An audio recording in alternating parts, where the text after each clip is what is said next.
Hello again, everyone. Marcus Carlton back here on the Ritter Agri Flower Farm in Mark Tree. And joining me today is Brandon. Brandon's filling in for Woody today. We're going to talk a little bit about the sunflower harvest. Brandon, it's good to be back out here. It's not too hot this morning. Tell us a little bit about what's going on here with the harvest. Well, today we've got our crew out here. They're going through selecting the flowers that are right to cut today. Every day we have more flowers coming off. They go through. They will grab the head of the flower, strip the leaves off. They then have a cutter coming in behind them. They'll cut all the flowers, and then we have what we call runners that will run the flowers from the field to our processing table over here, where they will get processed. They'll get cut down a little bit further. They'll strip any remaining debris off of the flowers, and then they'll bundle them and put them in water and get them ready to ship.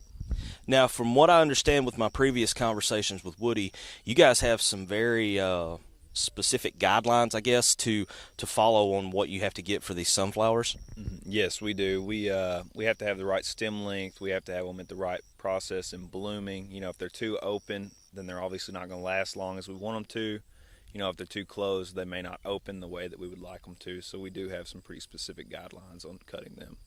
So once they make it over to the table, and then from there, do they leave the farm and go like to a cooling house, or what's the next step when they leave the field here? They do. They go from the field, and we have a cooler at our warehouse, and we put them in the cooler. They'll stay there until we get ready to ship them to a cold facility in Memphis. And then from Memphis, we will package them at that cold facility and then send them into our DC at our retailer.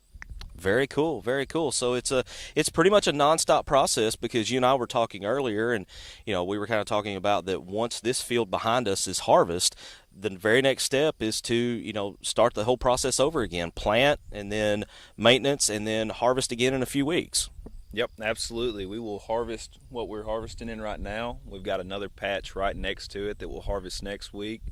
We'll plant this week, and then 6 weeks later, those plants will be ready to harvest, and we'll be harvesting all the way through until then. So, now once you guys start the process over, how late into the year will you guys run this whole process? Will it run through October, somewhere around in there? We will harvest until October. We will only plant probably until mid-August, just to give those last plants time to grow off.